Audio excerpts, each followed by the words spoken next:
할렐루야. 하나님의 크신 은혜와 사랑이 함께하기를 주님의 이름으로 축복합니다. 오늘 주보를 보면서 몇 가지 드는 생각이 있어서 먼저 좀 소개를 하고 말씀을 나누겠습니다. 오늘 목장 연합 헌신예배로 이렇게 모이게 되었습니다. 목장이라고 하는 이 단어를 보니까 갑자기 생각나는 것이 있네요. 여러분, 목장하면 여러분들은 어떤 생각이 드십니까? 어떤 분들은 저 푸른 초원 위에 그림 같은 집을 짓고 사랑하는 님과 함께 한평생 살고 싶네, 그런 목장이 생각나시는 분이 있습니까?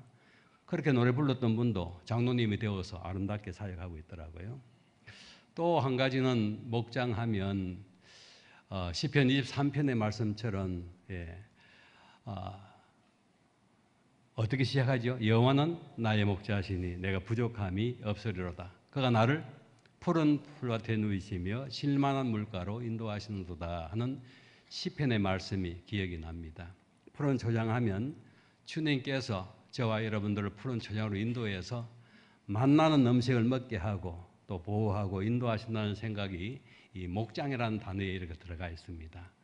여러분, 저 푸른 초원 위에 집을 짓든지 아니면은 주님과 함께 푸른 초장에서 주님과 함께 풀을 먹고 마시고 함께 교제하는 그런 삶을 살든지, 아무튼 주님께 기억되는 복된 삶들이 되고 또 우리 이 목사님이 귀하게 사역하는 이 교회가 푸른 초장 교회가 되어서 하나님의 마음을 시원케 하는 복된 삶들이 되기를 주님의 이름으로 축복합니다.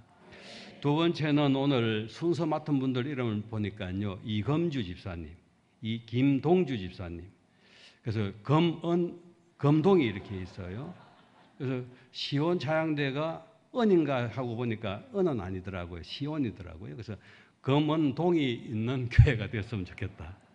그래서 금메달 따고 은메달 따고 동메달 따서 주님이 기쁨이 됐으면 좋겠다라는 생각이 들어서 제 작은 형님이 신은범입니다. 그래서 형님이 와서 설교를 했으면 더 좋을 뻔했는데 오늘 인범이가 와서 설교를 해서 조금 아쉽기는 하지만 이 아름다운 성강교회가 검은동이 있는 그런 교회로서 하나님의 기쁨이 되기를 간절히 바랍니다. 오늘은 여러분들과 함께 이 말씀, 예수를 자랑하자 하는 이런 말씀 가운데에 목표에 대해서 좀 말씀을 나누려고 합니다. 성도님들이 살아가면서 나름대로 목표를 가지고 있습니다. 여러분들은 어떤 목표를 가지고 있습니까? 제가 알고 있는 이야기 가운데에 이 재미있는 이야기가 있습니다. 벌써 여러분들이 조금 마음의 여유를 가지시고 이 말씀을 경청하시면서 웃고 싶으면 좀 웃어줘야 이 맛이 살아납니다. 서울에 살고 있는 한 할머니가 비행기를 난생 처음으로 타게 되었습니다. 비행기 하면 하늘에 나르는 것만 생각했는데 본인이 이제 비행기를 타고 어느 목적지로 가게 되어서 굉장히 기쁘게 생각을 하게 되었습니다. 밤잠을 설치면서 생활을 이렇게 하게 되었다고 합니다. 이제 드디어 가족들과 함께 비행기 타는 시간이 되어서 비행기를 타고 탑승을 해서 이륙을 하게 되었습니다. 이륙하기까지는 꼼짝하지 말고 자리에 앉아 있으라고 이야기하지 않습니까? 이 할머니도 좀 속이 미승미승하기도 하고 흥분되기도 하고 하는 가운데 자리에 가만히 앉아 있었습니다. 그리고 이제 이륙하고 난 이후에 정상 궤도로 한 8,000m, 9,000m 이렇게 달리다 보면 조금 이제 진정이 되기도 하고 이제 비행기가 정상적으로 이렇게 달리다 보면 자유롭게 좀 움직이라고 말씀을 합니다. 그래서 할머니가 소변이 마려서 화장실에 가게 되었다고 합니다. 화장실에 갔다가 딱 나와서 생각해 보니까 본인이 앉아 있는 자리는 얼마나 사람들이 옆에 바로 이렇게 따닥따닥 붙어 있었는지 너무 숨이 막힐 만큼 힘들고 어려웠다고 그래요. 그런데 옆에 이렇게 보니까요, 앞좌석은 헐빈하게 비어 있고 노랗게 사람들이 앉아가는 모습을 보았습니다. 그때 눈치가 빠른 이 할머니가 내가 내 자리에 가지 않고 이게 앉아야 되겠다라는 생각이 들어서 그 자리에 가서 앉았다고 합니다. 이제 앉아서 참 이거는 사람도 없고 해서 너르고 참 좋구나라는 생각을 가졌는데 그 찰나에 성문이 다가와서 할머니에게 이야기를 했다고 합니다. 할머니 이 자리가 아니시죠? 할머니 자리에 돌아가세요. 그러자 이 할머니가 그 말이 귀에 들어오겠습니까? 그냥 가만히 이렇게 있었다고 그래요. 성무원도 가만히 있겠습니까? 다시 또 이야기를 해서 할머니 이 자리는 할머니 자리가 아니잖아요. 할머니 자리로 돌아가세요. 그렇게 이야기했다고 합니다. 그러자 이제 할머니가 눈을 지그시 감고 그렇게 있었다고 합니다.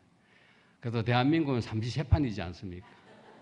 성문이 다시 한번 할머니에게 할머니 자리에 돌아가세요. 그렇게 하자 할머니가 화를 내면서 그냥 앉아 있는 거예요. 그 모습을 지켜보았던 선배 성무원이 다가와서 할머니에게 귀에다가 속닥 이렇게 이야기를 했다고 합니다. 그래서 이 할머니가 벌떡 일어서가지고 자기가 앉아있는 그 빡빡하게 앉아있는 그 자리로 돌아가서 앉더라는 것이죠. 그러자 앞에 화가 났던 그 성무원이 선배 성무원에게 언니는 도대체 어떤 이야기를 했기 때문에 내 말을 듣지 않던 저 할머니가 자기 자리에 돌아갔냐 그렇게 물었다고 합니다. 그러자 그 선배 성무원이 그렇게 이야기했다고 하지요. 할머니 어디 가세요? 그래서 그 할머니는 부산에 가는 할머니고 부산 가는 비행기였습니다. 그런데 그 할머니가 그 자리에 앉아 있으니까 그렇게 이야기했다고. 할머니가 앉아 있었던 지난번에 조금 전에 앉아 있던 그 자리는 부산 가는 자리고요. 요 자리는 전라도 가는 자리예요. 그러니까 할머니가 벌떡 일어서 가지고 내가 부산 가야지. 뒤에 갔다고 하는 재미있는 이야기입니다. 웃어주셔서 감사합니다. 아유, 수준 있는 교회입니다. 여러분 우리가 웃었지만은 그 할머니가 마지막까지 내가 가는 목표가 무엇인가를 생각하고 갔다라고 하는 사실이죠.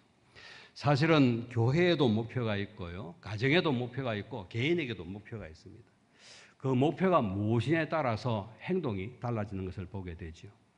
여러분 교회에 감사하게도 우리 이 목사님께서 서울서 생활을 하시고 다양한 경험을 하시고 아름다운 목회를 하시면서 이 부산이 이제는 제2의 고향처럼 분하고 참 좋다고 그래요. 이제 부산 사람 다 됐습니다. 그거 좋다고 그래요. 자, 이런 다양한 경험 가운데에 우리 교회를 하나님이 기뻐하시는 또 공동체가 하나가 되는 그런 목장을 만들어서 하자. 이제 이런 생각을 가지고 세우신 것이 아닌가. 그 뒤에 이야기는 안 나누었기 때문에 제가 잘 모릅니다만은 그렇게 한 것이 아닌가 하는 생각을 가지게 됩니다. 여러분 목장하는 이유가 무엇일까 하고 생각해 보면 심심해서 목장하십니까?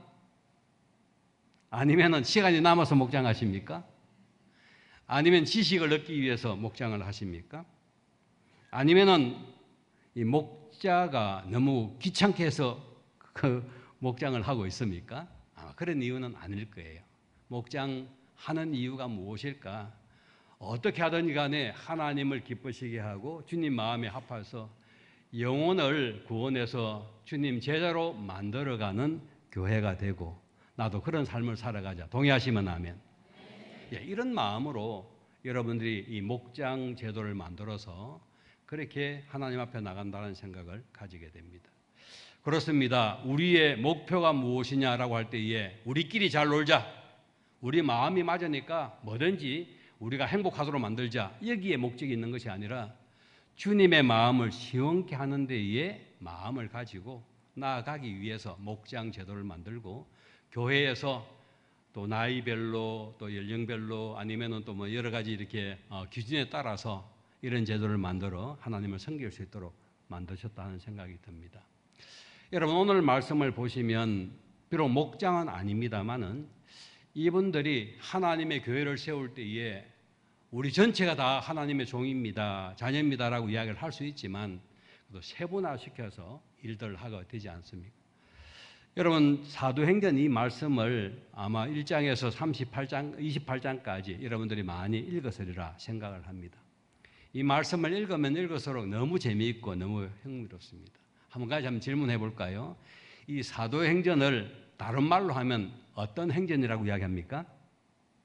예, 감사합니다. 성령 행전이라고 이렇게 이야기를 하게 되죠. 왜 성령이라고 하는 이 단어가 들어갔을까라고 이야기를 하면 사도행전 2장에 성령님이 오시고 난 이후에 계속해서 성령과 함께 사역하고 있기 때문에 성령 행전이다라고 이야기를 하죠. 여러분 이 사람들이 전도 나갈 때에 자기 마음대로 나간 것이 아니라 성령의 인도하심을 받아서 전도를 나가고 하나님의 영광을 돌렸다는 것 이미 알고 있지 않습니까? 사도행전 13장 말씀에 드디어 이방인 지역에 안디옥 교회가 딱 서게 되었을 때에 예루살렘 교회에서는 허무하게 생각했거든요. 핍박을 받고 어려움을 당했지만은 이방인 지역에 안디옥 교회를 세웠으니 이제는 마음이 든든하다. 그리고 가장 성령 충만하고 믿음 충만하고 칭찬받고 선하게 살아갔던 바나바를 그곳에 지도자를 세워서 교회를 든든하게 세워가는 모습이 나오죠. 그런데 바나바는 생각할 때에 너무 인자하고 온화하니까 내가 성품은 좋고 사역을 잘하지만은 파이팅이 잘 안 되고 하니까 생각나는 사람이 있게 되었습니다. 그 사람이 누굽니까? 길리기아 다수에 살고 있었던 바울이라고 하는 사람, 사울이라고 하는 사람이 생각이 난 거예요. 그 사람이 다메섹에 가다가 예수님을 만난 것도 생각이 나고 그 사람이 변화가 되어서 아주 열정적으로 복음을 전가하다가 지금은 자기의 고향의 낙향에서 앉아있다. 이것까지 이제 알고 있죠. 그러니까 바나바가 사역을 할 때에 나 혼자 사역하면 에너지가 10이라고 한다면 사울을 데리고 오면 적어도 100 정도의 에너지를 넣을 수 있겠구나라는 생각을 가지고 기도하는 가운데에 그 사람을 데리고 왔습니다. 그리고 함께 1년 동안 목회를 하다가 성령께서 금식도 시키고 기도도 하게 함으로 말미암아 이 교회가 결국은 이 두 지도자를 이제 선교사로 파송하는 일들이 사도행전 13장에 이렇게 나오지 않습니까? 그때 여러분 자기들이 하고 싶어서 한 것이 아닙니다.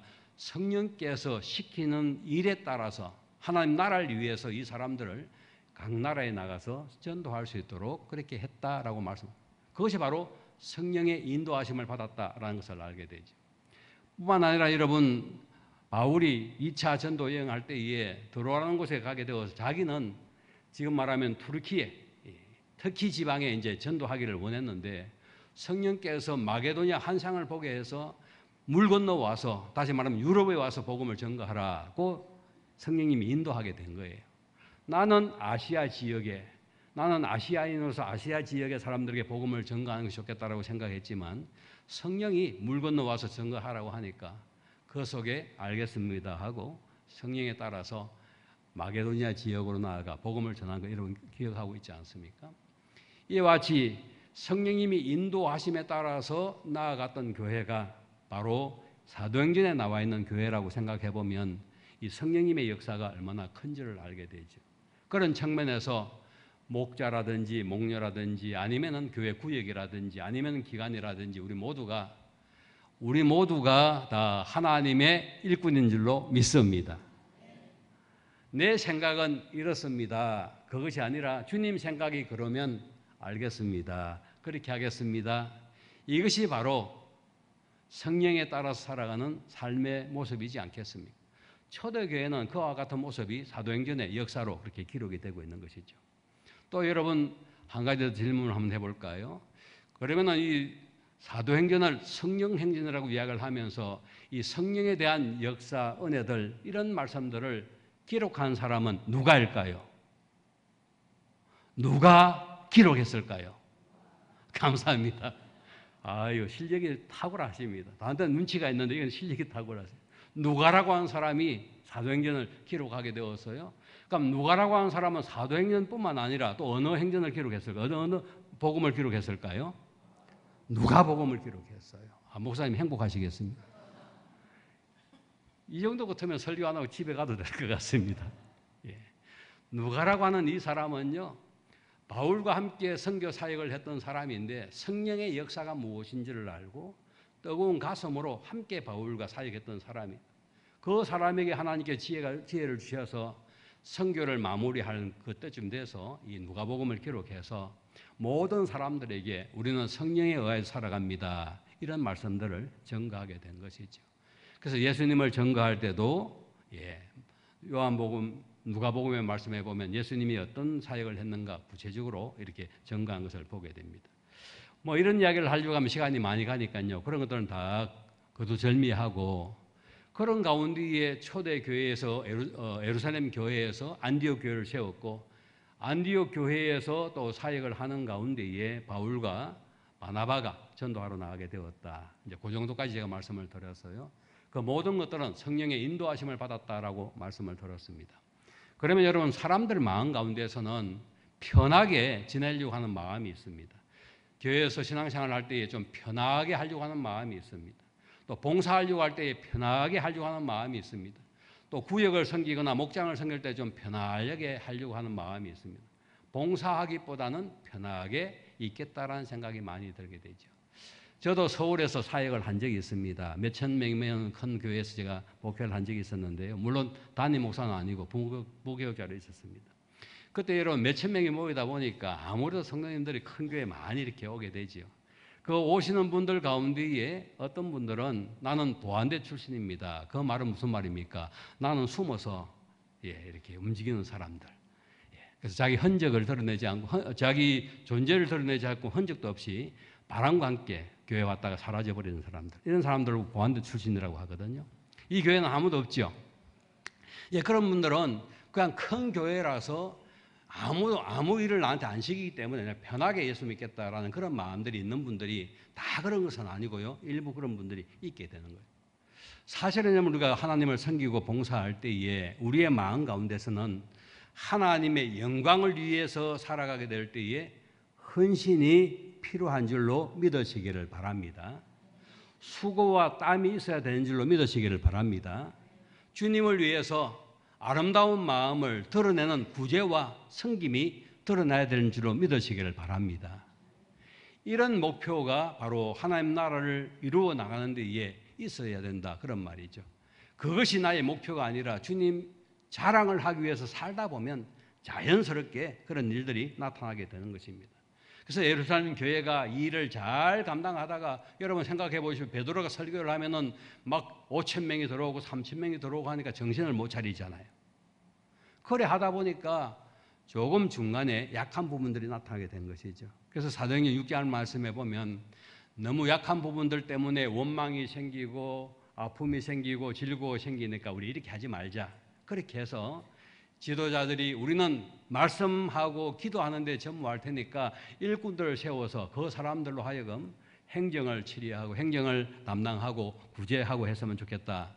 이렇게 해서 7 일꾼을 세우지 않습니다. 집사라는 말은 사실은 나와 있지 않습니다. 7 일꾼들을 세워서 그 일을 하게 된 것이죠. 여러분 이것은 곧 다른 말로 하면 무슨 말입니까? 하나님의 교회는 조직이 나누어져 있다는 것을 우리한테 말씀해 주고 있죠. 목장이라든지 뭐 주일학교라든지 중고등부 청년 다 이렇게 나누어져 있는 것은 효율적으로 하나님의 영광을 드러내기 위해서 이런 조직들이 필요하다라는 것을 말씀해 주고 있습니다. 그러면 여러분 7명의 아름다운 일꾼들 가운데 대표적인 사람 이야기하면 한번 생각해 보실래요?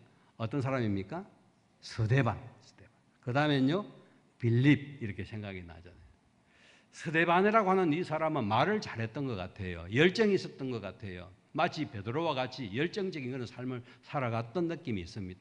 그래서 그는 자기의 본분은 행정을 담당하고 구제하고 하는 일을 위해서 뽑힌 사람이었지만 가는 곳곳마다 예수를 자랑하는 이런 마음들이 가득 차 있었던 것을 보게 되죠. 사도행전 7장 말씀해 보면 얼마나 구구절절하게 설교를 잘했는지 몰라요. 여러분 아마 공부하신 분들, 성경을 조금 연구하신 분들은 아마 쉽게 나올 것인데요. 구약 39권을 역사로 이렇게 생각해 보면 창출민수 사삼왕 이렇게 이야기하거든요. 이것이 바로 역사의 흐름이라고 이야기를 하거든요. 그 흐름을 스데반은 그대로 따라가면서 이야기를 했습니다. 다시 말씀드리면 그런 역사를 이야기할 때에 역대상이나 역대하라고 이야기하는 것은 포로 이후에 에스라가 이 말씀들을 기록했기 때문에 에스라의 관점에서 제사장의 관점에서 이것을 기록했다라고 말씀을 하고 있는 것이죠. 다시 말씀드리면 이런 말씀들을 기록하고 소개할 때에 스데반도 구약의 성경을 꽉 꿰뚫면서 이야기를 하고 그 다음에 예수님이 이런 분이다 하고 복음을 전하게 된 것입니다. 이런 복음을 전가할 때에 모든 사람들이 와 좋습니다, 최고입니다, 따봉입니다 그렇게 이야기하지 아니했습니다.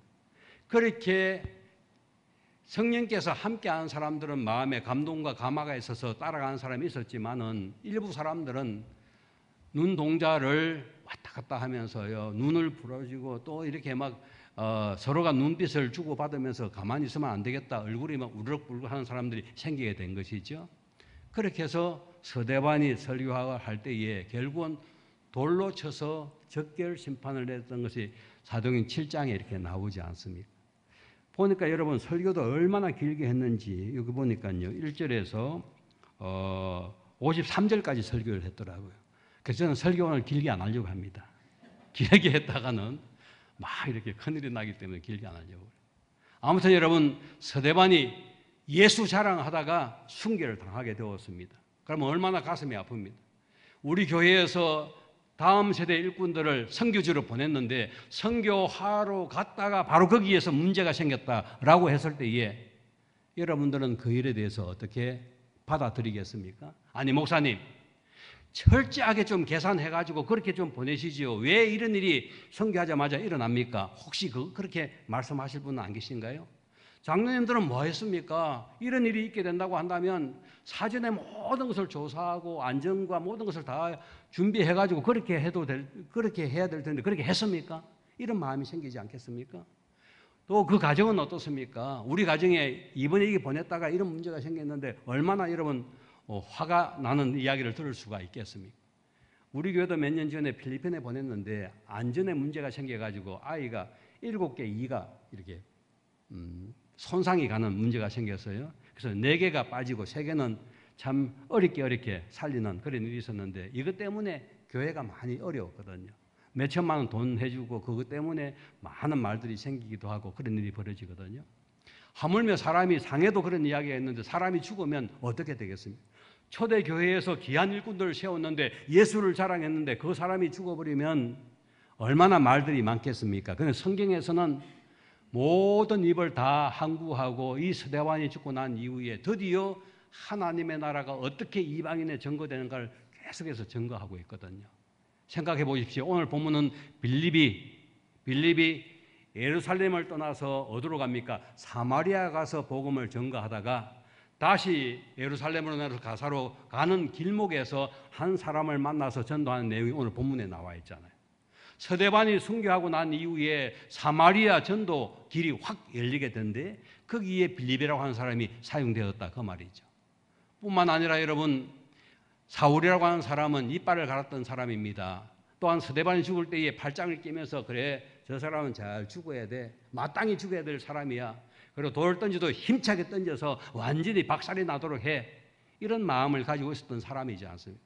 그런데 이 사람도 사도행전 9장 말씀에 보면 사람이 완전히 바뀌게 되잖아요. 180도로 바뀌어서 나는 부활의 주님을 만났다, 부활의 주님을 자랑한다, 이렇게 해서 살아갔던 사람이 되어버렸거든요.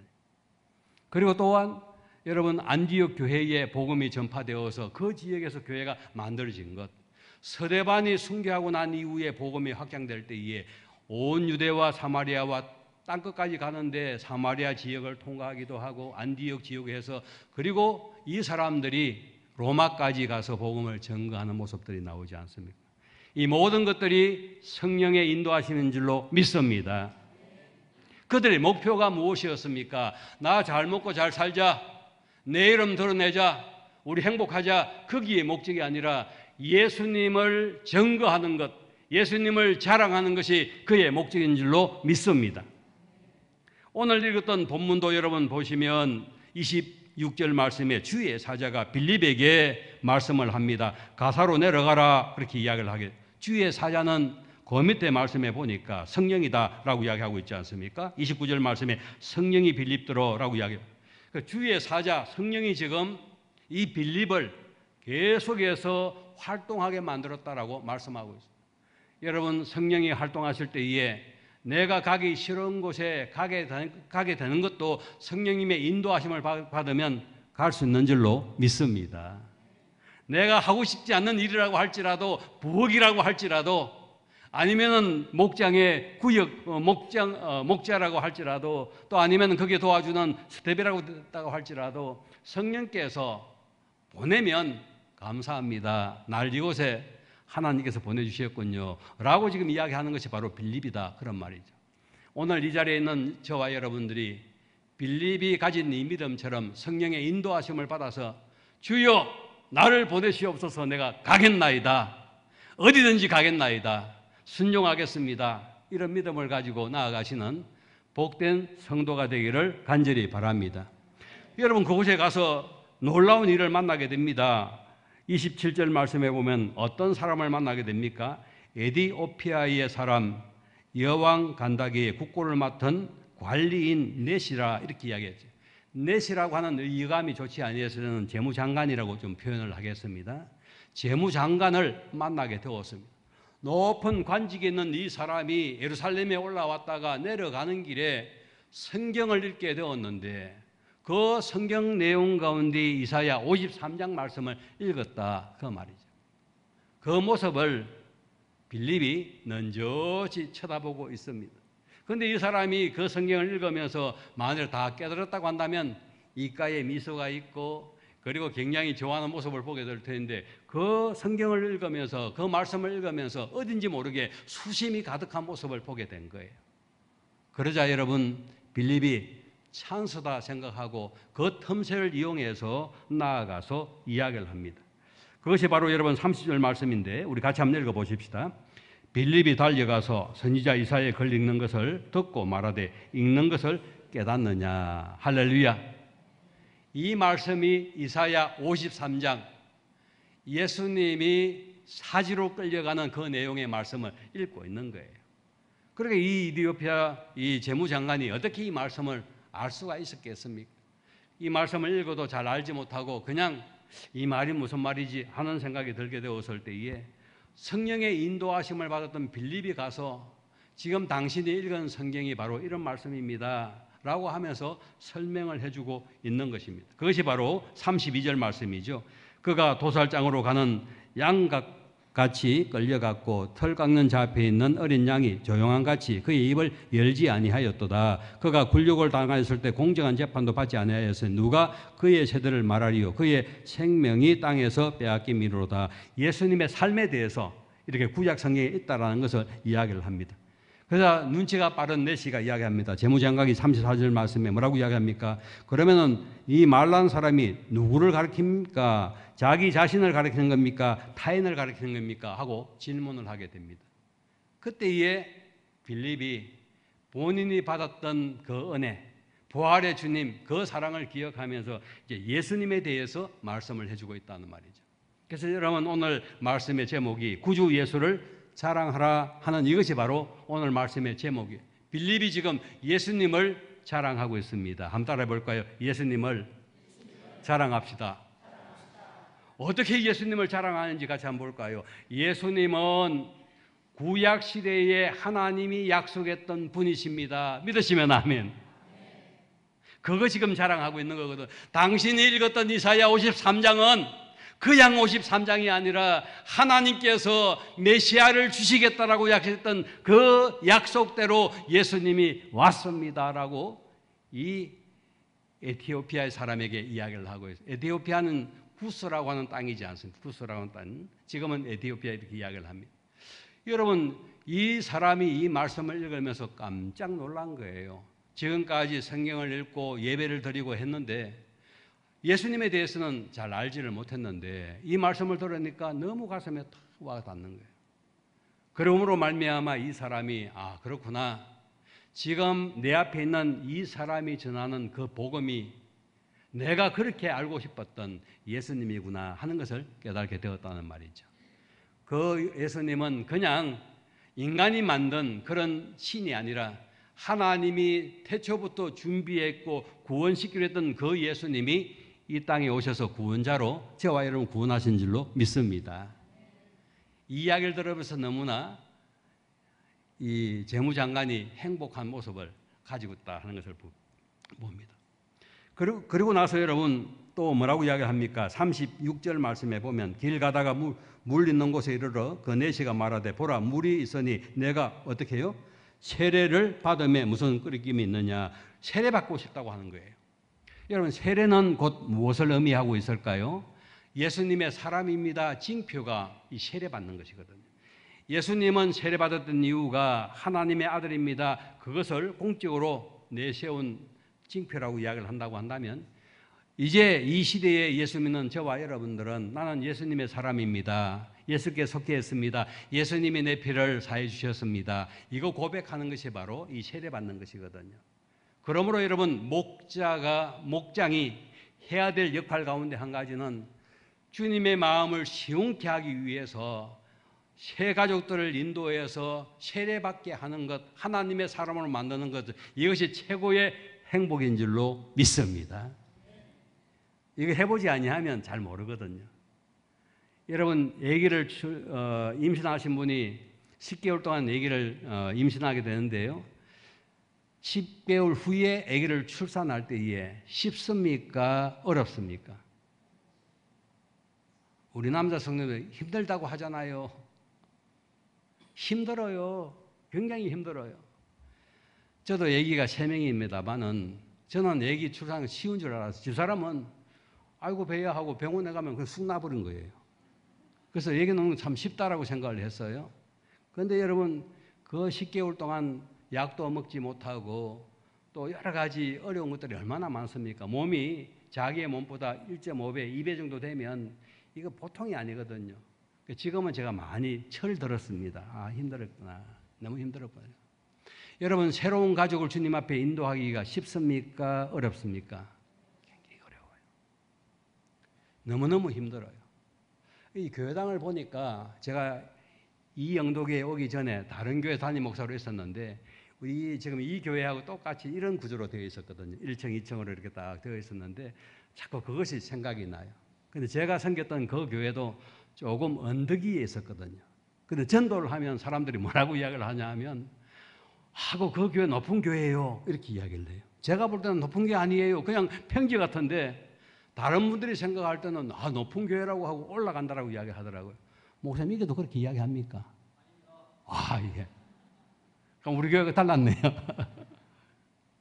조그만 언덕 위에 이렇게 있으면 사람들이 자꾸 아무런 문제가 안 되는 것 같은데 교회 오시는 분의 입장에서는 그렇게 표현할 때가 있단 말이죠. 이럴 때 여러분 마음이 많이 힘들고 어려울 수도 있게 한데 사실은 새 가족을 교회에 인도하려고 하면 이런 이야기 저런 이야기 수많은 이야기가 있습니다. 그래도 여러분 얘기를 10달 동안 엄마가 뱃속에 품은 것처럼 그런 해산의 고통을 하기 위해서는 품어야 될 일이 있다는 것을 보게 되죠. 이것이 바로 세례의 과정이다라고 생각하시면 됩니다. 더불어서 여러분 예수님이 오셨다, 세례받는다 이 말은 예수님이 약속대로 오신 그분이고 그분을 믿으면 구원받는다 이 말씀을 지금 하고 있다는 말이죠. 그래서 이 빌립은 세례까지 받게 되는 역사가 있습니다. 저희 교회 사례 2가지 중에 한 가지만 좀 말씀을 드리겠습니다. 무속생활했던 26년 동안 무속생활했던 심선미 집사라고 있습니다. 7년 전에 저희 교회에 등록하게 되었습니다. 이 자매가 26년 동안 무속생활, 자기는 아주 신통한 그런 사람이라고 이야기하기 때문에 딱 보면 다 보인다는 거예요. 교회 처음 이렇게 오게 되었을 때에 본인의 느낌을 제 방에서 이렇게 이야기하고, 목사님 이 교회 이렇게 보니까요 엄산합니다. 귀신들이 여기 덕실덕실합니다. 그런 이야기를 하더라고요. 그리고 이 무당으로 있었던 분들의 특징 가운데 한 가지는 냄새를 기가 막히게 잘 맡지 않습니다. 냄새라든지 이런 것들을 통해서 아픈 이런 부분들이 어디가 아픈지 이런 것들을 좀 체의를 한다고 해야 될까요? 그런 데에 도통한 사람들인데 하는 이야기가 이 교회 오니까 귀신이 보이고 이 냄새가 썩은 냄새가 나고 목사님 그 말을 듣는 저는 기분이 좋겠습니까? 나쁘겠습니까? 아주 마음이 안 좋아요. 그래서 제가 이야기 안 그래요? 그렇지 않습니다. 하고 이야기. 그래서 저를 딱 보더만 하시는 말씀이 목사님 어디 아프세요? 이렇게 묻더라고요. 그래서 당당하게 이야기 아프지 않습니다. 그렇게 이야기했어요. 그렇게 시작되었던 그 만남이 처음부터 생명의 삶 13주 공부를 하고 그리고 그 가족들 엄마도 무당, 언니도 무당, 본인도 무당 26년, 자기 남동생도 무당, 다 무당, 남편도 무당 생활 했던 가정인데 예수를 믿고 신앙생활 이렇게 지금 잘하고 있습니다. 그 자매와 함께 13주 동안 이렇게 공부를 할 때에 쉽지 않더라고요. 여러분 목사한테 전화할 때에 보통 분들 같으면 저녁 8시 넘으면은 다음에 하지 급한 일이 아니면 좀 안 하는 편이잖아요. 이 자매는 8시도 12시도 새벽 1시도 아랑곳하고 전화해요. 왜? 궁금하니까. 또 걱정이 많으니까. 그 세계에서는 조금만 일이 좀 벌어지면 심벌 받는다고 하거든요. 그래서 자기의 신이 놓여가지고 자기한테 벌을 준다라고 이야기를 하는데 그러니까 본인 마음이 불안한 거예요. 그래서 이런저런 질문들을 하고 막 그렇게 해요. 그러니까 전화 한번 하면은 2시간, 3시간 기본입니다. 그리고 자기 이야기를 막 하는 거예요. 어떨 때는 이렇게 질문하더라고요. 목사님, 내가 개를 너무너무 좋아하는데 이 개가 천국 가겠습니까? 지옥 가겠습니까? 여러분, 개가 지옥 갑니까? 천국 갑니까? 그 이야기 해주었어요. 그런데 그런 계통에 있었던 사람들은 이 짐승들 이 환상도 이렇게 보고 또 나름대로 이렇게 뭐 치는 것들이 있기 때문에 굉장히 신성시하거든요. 근데 목사는 알뜰 없잖아요. 개에게 무슨 영이 있느냐? 그렇다고 영이 없다고 한다면 지옥에 그 천국에 못 가지. 그러면은 왜 못 가요? 하고 막 따지기 시작하거든요. 그러면 또 막 이렇게 좀 실랑이를 좀 벌이기도 하고 하는데 아무튼 그런 과정들이 이렇게 있게 되었습니다. 그러고 난 이후에 제가 말씀을 하나 이렇게 자기가 환상을 본 것이 있다고 해서 말씀을 이렇게 풀어주었는데 그 말씀 속에서 푹 빠지게 되었어요. 그 말씀은 제가 이야기하지 않겠습니다. 이사야에 나오는 말씀인데요. 이 말씀을 딱 전해주고 그때부터는 사람이 완전히 무장해제가 되었어요. 이제는 더 이상 염려하지 않고 걱정하지 않고 하나님이 나를 위해서 이렇게 하셨구나라는 것을 알게 되었습니다. 그때부터는 얼마나 순한 양이 되는지 몰라요. 지금 신앙생활 잘하고 있고 오늘은 뭐 서울 간다고 주일날도 계속해서 신앙 간증을 이렇게 나가서 우리 교회에서 지금은 잘 만나기 쉽지 않습니다. 안 갈 때는 나오지만 요즘은 교회들마다 이제 이 신앙 간증이 있다 보니까요. 오전, 오후, 저녁, 금요일 막 할 것 없이 다른 교회 가서 이렇게 섬기고 있는데 아무튼 그 자매를 생각해 보면 너무너무 행복해요. 처음 만날 때는 제가 너무너무 걱정이 되더라고요. 그래서 저희 교회 등록할까 봐 제가 걱정했어요. 왜냐하면 저는 그런 분들하고 친하지 않거든요. 성격적으로도 친하지 않고 사상적으로, 이념적으로 친하지 않고 잘 모르거든요. 그런데 이 자매는 자꾸 이제 만나자마자 뭐 귀신이 보인다고 하고 뭐 썩은 냄새가 난다고 하고 하니까 목사님 쫄리겠습니까? 안 쫄리겠습니까? 저보고 목회하라는 겁니까? 말하는 겁니까? 그래서 그것 때문에 우리 한국에 있는 기라성 같은 교회에 혹이나 무당들이 회심하고 돌아온 사례를 제가 좀 얻기 위해서 했는데요. 찾아볼 데가 없어요. 그런 데가 별로 없더라고요. 이제는 제가 그에 대한 전문가가 되고 누구든지 오시면 그에 대한 소상하게 제가 말씀을 드릴 수 있을 만큼 하나님 은혜를 그래 주셨어요. 제가 말씀을 드리고 싶은 것은요. 그런 자매라고 할지라도 예수 밖에서 엉뚱한 짓을 하고 예수의 마음을 아프게 하고 그렇게 예수님의 가슴에 못질을 했던 그런 사람이라고 할지라도 예수님의 영이 들어가니까 사람이 완전히 바뀌어서 지금은 간 곳곳마다 예수를 자랑하고 기쁨으로 살아가는 귀한 여정을 만나게 되었습니다. 아마 모르긴 해도 이 성광교회도 예수를 만나고 난 이후에 저 사람이 저렇게 바뀌었구나, 저렇게 일을 하는구나, 저렇게 행복하구나 하는 분들이 아마 여기도 많이 있으리라고 생각을 합니다. 이제 말씀을 좀 정리하겠습니다. 사랑하는 성도 여러분, 저와 여러분들은 하나님이 가장 소중하게 여기는 하나님의 일꾼으로 부르신 줄로 믿어지기를 바랍니다. 나는 하나님의 일꾼으로 살아갈 때에 나를 부르신 목표가 무엇일까라는 것을 좀 기억하고 신앙생활을 했으면 좋겠습니다.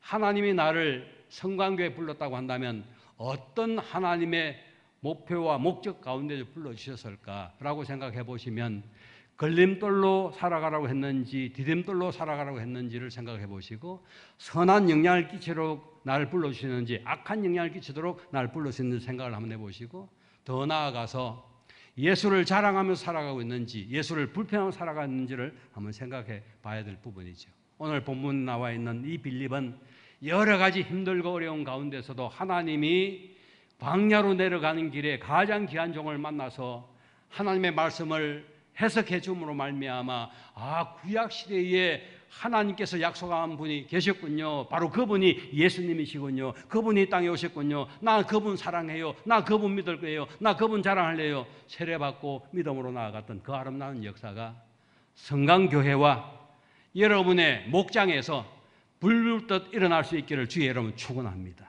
주님의 마음을 시원케 하고 행복하는 데에 우리 모두가 동참하여서 하나님의 교회를 아름답게 만들고 하나님의 마음을 시원케 하는 귀한 성도님들이 되시기를 간절히 바랍니다. 아멘. 우리 같이 한번 기도했으면 좋겠습니다.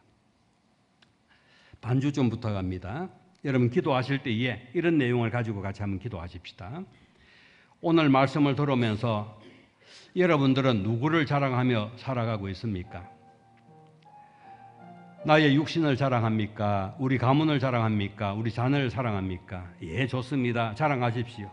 그런데 우리의 목적은 구주 예수님을 자랑하는 데에 하나님이 나를 불러주셨다는 것을 기억하고 우리 목장에서도 교회에서도 무엇을 하든지 예수를 자랑하면서 그 예수님은 나의 구주가 되십니다. 죄로 살아갔던 죄 가운데 있었던 나를 구원해서 구주로 살아갈 수 있도록 인도해 주셨습니다. 이 말씀을 기억하고 예수를 자랑하며 살겠습니다. 우리 가정에서도 직장에서도 그렇게 살아가겠습니다. 우리 목장이 예수님을 자랑하는 목장이 되겠습니다. 새로운 가족을 인도해서 세례받게 하고 그 사람을 통해서 하나님의 나라를 든든히 세워갈 수 있도록 만들겠습니다. 성령 하나님 도와주옵소서. 우리 이런 내용들을 가지고 통성으로 기도하시고 담임 목사님과 모든 우리 주의 종들을 위해서 함께 기도해 주시길 바랍니다. 주 외치고 기도합니다. 주여, 사랑이 많으신 여호와 하나님 아버지, 참으로 감사합니다. 이 한 시간도 하나님께서 우리를 사랑해 주시어서 믿음의 동선에 불러주시고 아름다운 교회에서 아름답게 하나님을 섬기며 전진할 수 있도록 도와주셔서 감사합니다. 하나님이 오늘도 참 초대교회의 아름다운 믿음의 역사를 바라보면서 핍박을 받았습니다. 고난을 당했습니다. 어려움을 당했습니다. 그런 가운데서도 예수를 자랑했던 빌립을 보게 되었습니다. 성령 하나님이 도와주실 때 가능합니다. 우리 하나님 아버지, 우리를 부르신 것도 이러한 목적 가운데 불러주신 줄로 믿사오니 주님 기억하여 주시고 예수를 자랑하며 예수의 영광을 등가하며 살아갈 수 있도록 주님 도와주시기를 간절히 바라옵고 소망합니다. 간절히 원하옵건대 성강교회를 주님께서 기억하여 주옵소서. 이정한 담임 목사님을 기억하여 주시어서 사역하는 곳마다 30배, 60배, 100배의 열매가 있도록 도와주시고 신원을 강건케 하여 주옵소서. 함께 사역하는 아론과 훌 같은 우리 장로님들 기억하여 주시고 목자들을 기억하여 주옵소서. 주의 몸된 교회에서 주님의 마음을 시원하기 위해서 같이 노력하고 있사오니 우리 하나님 한 마음 한 뜻으로 하나님의 마음을 잘 드러낼 수 있도록 도와주시고 예수님이 나의 구주입니다. 예수님이 나를 살려주셨습니다. 예수님 때문에 행복합니다. 이 말씀을 주님 자랑하면서 시원하게 살아갈 수 있도록 하나님 함께 하시고 큰 은혜 베풀어 주시옵소서. 하나님 아버지, 유치부, 초동부, 중동부, 청년부, 장년부 모든 모이는 날마다 주님께서 기억해 주시고 그 모임들이 아름답게 복음을 전가하며 살아갈 수 있도록 도와주옵소서. 예수를 자랑하며 살아갈 수 있도록 도와주옵소서. 예수의 기쁨이 있게 하시고 예수의 자긍심이 있게 하시고 기독교 세계관을 가지고 하나님 나라를 선정해 갈 수 있도록 하나님 함께 하시고 큰 은혜 베풀어 주옵소서. 약한 가운데 있는 주의 종들에도 함께 해주시고 약한 가운데 강함이라고 말씀했던 사도 바울의 고백을 기억하며 강력하게 하나님 뜻을 이루어갈 수 있도록 인도하여 주옵소서.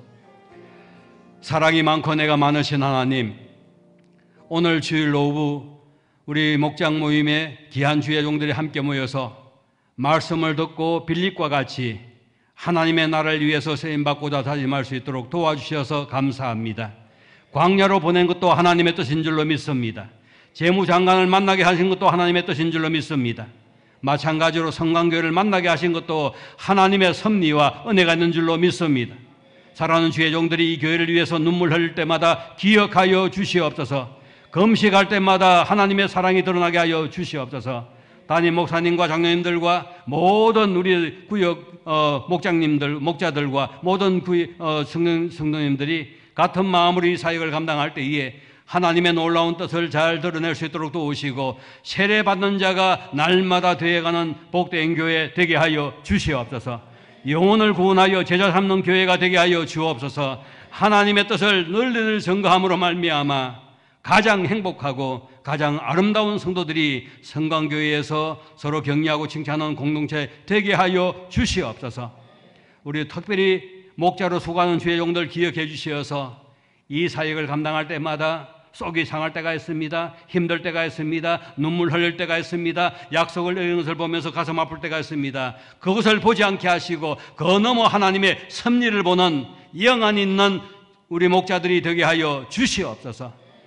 이 교회를 향한 하나님의 놀라운 복들을 잘 이어갈 수 있도록 힘과 능력과 자비를 더해 주시기를 간절히 바라옵고 오늘도 우리에게 살아있는 말씀으로 도전 주시고 예수를 자랑할 수 있는 강한 믿음 주셨사오니 이 말씀으로 살아가도록 다시 한번 강력한 힘을 덧입혀 주옵소서. 감사합니다. 예수님의 이름으로 기도합니다. 아멘.